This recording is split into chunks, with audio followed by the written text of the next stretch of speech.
जी हाँ, स्वागत है आप सभी लोगों का आपकी इस चैनल जेके एग्जाम्स में। आज हमारा लेक्चर नंबर 8 है, क्लास 4th की जो जनरल मैथमेटिक्स हम पढ़ रहे हैं उसका लेक्चर नंबर 8 है। हमारा क्रैश कोर्स चल रहा है। अभी तक अगर आपने चैनल को सब्सक्राइब नहीं किया है तो चैनल को जरूर सब्सक्राइब करके रखें ताकि आपको लेटेस्ट वीडियोस के अपडेट्स मिलते रहे। और हमारी एप्लीकेशन को जरूर डाउनलोड करना, जेके एग्जाम्स के नाम से है। नीचे डिस्क्रिप्शन में लिंक मिलेगी जहाँ से आप मॉक टेस्ट अवेल कर सकते हो। देखो, मॉक टेस्ट बहुत जरूरी है किसी भी एग्जाम को क्रैक करने के लिए। वहां पर आपको सस्ती मॉक टेस्ट सीरीज मिल रही है, वो आप एक बार बाय कर लीजिए जिससे आपको बहुत ज्यादा फायदा होगा। वहां पर वैलेंटाइन वीक का ऑफर चल रहा है जिससे आपको 30% का डिस्काउंट भी मिलने वाला है। अगर आप एक बार देखोगे नीचे डिस्क्रिप्शन में ऑफर की लिंक भी मिल जाएगी, तो वहां से वो ऑफर आप अवेल कर सकते हो। यहां पर अब आज के विदाउट वेस्टिंग योर टाइम आज का लेक्चर स्टार्ट कर देते हैं। आज का लेक्चर जो हमारा है वो इस बात पे है कि जो हमने कल क्वेश्चन छोड़ा था, कल वाला वीडियो से टेस्ट, जिसने वीडियो नहीं देखा वो जरूर जाके देखे ताकि आज का जो टॉपिक है वो उसको बहुत अच्छे तरीके से समझ में आ जाए। यहाँ पर क्वेश्चन करेंगे हम किस पे, एफिशिएंसी बेस्ड। अब A works with twice the efficiency of B. A जो है वो वर्क करता है कितना, twice the efficiency of B. और if both will work together and complete the same work in 12 days. अगर दोनों एक साथ काम करते हैं तो 12 दिन में काम खत्म कर देंगे। How many days will A only take to come do the same work. आपको इस क्वेश्चन का आंसर निकालना है कि अगर अकेले ए काम करेगा तो वो उसको कितना टाइम लगेगा। बहुत ही आसान क्वेश्चन है। यहां पर आपको ट्रिक समझा दूंगा किस तरीके से ऐसे क्वेश्चन आप सॉल्व कर सकते हो। देखो, सबसे पहले हमें क्या करना है, और ए और बी यहां पर लिखेंगे, ठीक है। ए जो है वो ट्वाइस एफिशिएंसी के साथ करता है काम एज कंपेयर टू बी। जो इनका रेशो आता है वो 2:1 एफिशिएंसी का रेशो। मैंने क्या सिखाया था, जो टाइम होता है वो उल्टा होता है वर्क का, जो वर्क होता है वो उल्टा होता है टाइम का, और जो एफिशिएंसी होती है वो उल्टी होती है टाइम का। ये तीन चीजें मैंने आपको समझाई थी। यहाँ जो टाइम होता है वो एफिशिएंसी का उल्टा होता है, ये चीज वो वर्क उल्टा होता है। तो ये कॉन्सेप्ट हम यहाँ पर यूज करेंगे और इस क्वेश्चन का आंसर निकालेंगे। तो यही चीज मैंने यहाँ पर कल भी बताई थी कि बी की जो ए की जो एफिशिएंसी है वो ट्वाइस ऑफ बी है। तो यहाँ पर आपका रेशो जो आता है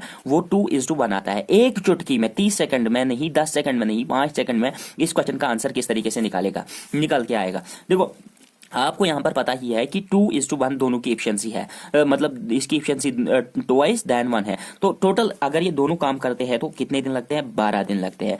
अब यहां पर आपको क्या करना है, अब यहां पर अगर ए अकेले काम करेगा तो उसको कितना टाइम लगेगा। तो यहां पर आपको कि मतलब ये कितने लोग हैं, 2 लोग हैं, ठीक है। तो आपको निकालना है ए का, खाली ए का निकालना है। तो बी का इन्होंने मतलब दिया गया है कि ए और बी टोटल 12 दिन में काम करते हैं। तो अब इनका देख लीजिए ट्रिक कहां पर है। दोनों का देख लीजिए, दोनों का ऐड कितना आता है, 2 और 1 कितना हो गया, 3 हो गया। दोनों की एफिशिएंसी को ऐड कर लीजिए, 2 और 1 कितना हो गया, 3 हो गया। 3 हो गया तो इसका इसके साथ मल्टीपल कर लीजिए, आपका आंसर आ जाएगा। तो 2 1 जा 2 6 जा 6 3 जा 18। इसका जो आंसर आएगा वो आएगा 18। तो 18 अगर आपके ऑप्शंस में है तो इसका आंसर सही निकल के आ गया। 15 नहीं है, 20 नहीं है, 18 B option is the right option. तो आप इसको टिक करके आओगे। फिर से समझाता हूं एक बार। आई होप कि मतलब मुझे पता है कि आपको कंफ्यूजन हो गया होगा। देखो, जब भी कोई क्वेश्चन होगा जिसमें ए और बी यानी कि ए बंदा और बी बंदा की एफिशिएंसी दी गई हो, आप उसका रेशो लिखोगे। मतलब यहाँ पर 10 लिखोगे, यहाँ पर 5 लिखोगे, इनका रेशो लिखोगे, ठीक है। उसके बाद जितने दोनों का जो उसने सम दिया है कि इतने दिनों में काम खत्म होगा तो वो यहाँ पर लिखोगे। मतलब उन्होंने अगर यहाँ पर 30 दिया है तो यहाँ पर आप क्या लिखोगे, यहाँ पर आप दोनों का लिखोगे कि 2 लोग है, ठीक है। और उसने 3 बताया होगा तो 3 लोगों का लिखोगे। तो यहाँ पर आप इसका ऐड करोगे, 10 और 5 कितने हो गए, 15 हो गए। इसका आएगा 15, 15 इंटू 15 क्या आ जाता है वो आप यहां पर लिखोगे, वो इसका आंसर होगा। तो वही तरीका निकालने के लिए, यही तरीका आपको यूज करना है आगे क्वेश्चन निकालने के लिए। फिर से एक और एग्जांपल समझा दूंगा।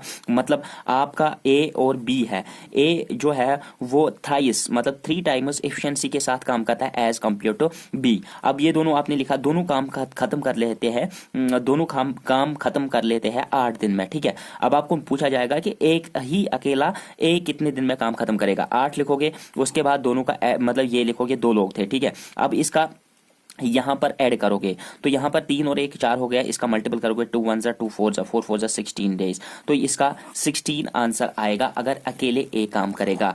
तो इस तरीके से आप इसका आंसर निकाल सकते हो ऐसे क्वेश्चन का। तो आई होप कि आपको ये एग्जांपल समझ में आ गई होगी। बढ़ते हैं आगे एक और क्वेश्चन। क्वेश्चन बहुत ही आसान है। यहाँ पर क्वेश्चन को समझने की कोशिश करिएगा। एक बार क्वेश्चन आपको ये समझ में आ गया, आप ऐसे 1000 क्वेश्चन कर सकते हो। देखो अब टाइम बहुत कम बच चुका है, मैं यहाँ पर हर कोई क्वेश्चन आपको समझा नहीं सकता हूँ, आपको प्रैक्टिस करने की जरूरत है। जहाँ पर आपको डाउट आएगा हमें पूछ लीजिए, कॉमेंट सेक्शन में पूछ लीजिए या हमें टेक्स्ट डायरेक्टली कीजिए, हम आपको आंसर बता देंगे। अब यहाँ पर क्वेश्चन समझने की कोशिश कर लेते हैं जल्दी जल्दी। A complete one half of the work, one half मतलब आधा काम, किसी आधा कोई भी काम है उसका आधा जो है वो उसको 5 दिन लगते हैं आधा काम करने में। अब बी जो है, बी एक और बंदा है, B complete the same work in 3 divided by 5 of the work, मतलब इतना हिस्सा काम का 9 दिनों में खत्म कर लेता है। अब ये जो सी है वो इतना हिस्सा काम का 8 दिनों में खत्म कर लेता है।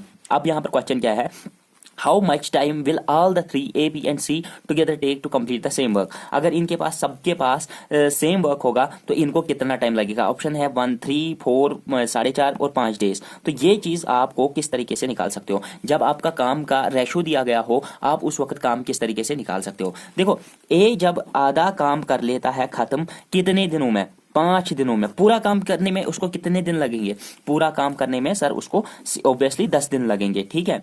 अब ये मतलब पूरा काम करने में उसको 10 दिन लगेंगे। अब इसी तरीके से अब जो बी बंदा है वो कितना काम कर लेता है, वो बी जो बंदा है वो 3/5 काम कर लेता है कितने, 9 डेज में। अब आपको बताना है कि पूरा काम वो कैसे करेगा, 9 है ना। अब ये जो काम उसने रेशो दिया है ना उसका उल्टा कर लीजिए, 5/3 लिख लीजिए, 3 1 जा 3 3 जा 3 5 जा 15। तो उसको पूरा काम करने के लिए 15 दिन लगेंगे। समझ में आ गया ये बात। अब सी जो है, सी जो अपना काम कर लेता है वो कर लेता है 2/3 of the work in 8 days. ये 2/3 of the work in 8 days में कर लेता है। अब ये पूरा काम कितने दिनों में करेगा, वो कैसे करेगा, 8 दिन लगते हैं इतना काम करने, इसका उल्टा लिखोगे इनटू 3/2, 2 1 जा 2 4 जा 4 3 जा 12। तो इसको पूरा काम करने में 12 दिन लगेंगे। अब ए प्लस बी प्लस सी तीनों एक साथ काम करते हैं तो इनको कितने दिन लगते हैं।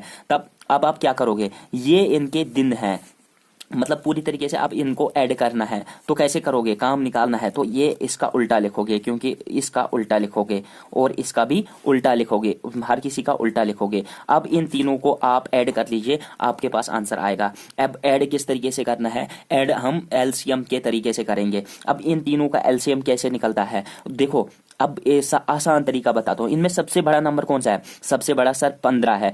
10 से मल्टीपल आता है 15 का, नहीं आता है सर। अब 15 को क्या करोगे कि सच दैट कि इसका मल्टीपल भी हो इसका मल्टीपल भी हो। तो 15 का मिनिमम अगर देखा जाए तो वो आता है 60। 15 चूंकि 60 मतलब 4 से अगर मल्टीपल करेंगे 15 को वो 60 आएगा। एलसीएम का तरीका बता रहा हूं तो 60 आता है। तो 10 को क्या मल्टीपल करोगे वो 60 बनेगा। तो हमने इसका एलसीएम निकाला, 10 से भी मल्टीपल है 60, 15 से भी मल्टीपल है 60 और 12 से भी मल्टीपल है 60। तो हमने इन तीनों का एलसीएम निकाला, तो नीचे एलसीएम लिखेंगे, ठीक है, लिख लिया एलसीएम। अब इनका मतलब पूरी तरीके से ऐड कर लेना है। 10 को क्या मल्टीपल करेंगे वो 60 बनेगा, 6 तो ऊपर 6 लिखोगे वो, क्योंकि 1 है तो 1 इंटू 6 हो गया 6, ठीक है। 6/6 इंटू 6, इधर 15 को क्या मल्टीपल करोगे 60 बनेगा तो 4 मल्टीपल करेंगे, 15 चुके 60 तो 4 का 4 तो 4 इंटू 1 यहाँ पर 4 लिखोगे। इसके बाद 12 को क्या मल्टीपल करोगे तो 60 मिलेगा, 12 पंचे 60, 5 करोगे मल्टीपल, ऊपर भी 5 नीचे भी 5। तो किस तरीके से निकलेगा, आप इसको अपने मतलब प्रीवियस तरीके से भी निकाल सकते हो, लेकिन मैं आपको यहाँ पर एलसीएम के तरीके से निकालना सिखाता हूं, जिससे आपका क्वेश्चन बहुत आसान बन जाता है। तो यहां पर 5 से मल्टीपल करोगे 1 इंटू 5 क्या होता है 5। अब इनका ऐड करोगे 6 4 10 और 5 कितने हो गए 15, 15 डिवाइडेड बाई 60, 15 काया 15 चूके 1 डिवाइडेड बाई 4। अब इसका उल्टा करोगे, जो ये निकला ये काम निकला, अब इसका उल्टा करोगे तो दिन निकलेंगे। उल्टा इसका क्या होता है 1 डिवाइडेड बाई 4 का उल्टा 4 होता है, 4 डिवाइडेड बाई 1 होता है मतलब 4 होता है। तो 4 उल्टा आ गया, यही आपका आंसर होगा। इसका आंसर चेक कर लेते हैं, 3 है 4 है 4.5 है 5 है, तो 4 को टिक करके आओगे, ये आपका राइट आंसर होगा। इस तरीके की क्वेश्चंस प्रैक्टिस कर लीजिए, आपको हर कोई चीज बहुत आसानी से आसान लगेगा। जब आप प्रैक्टिस नहीं करोगे तो आपको हर कोई चीज बहुत डिफिकल्ट लगेगा। अब नेक्स्ट वीडियो में मिलते हैं, तब तक के लिए चैनल को लाइक करके रखिए, सब्सक्राइब करके रखिए, ताकि आपको आइंदा आने वाले वीडियोस के अपडेट्स मिलते रहे। Thank you.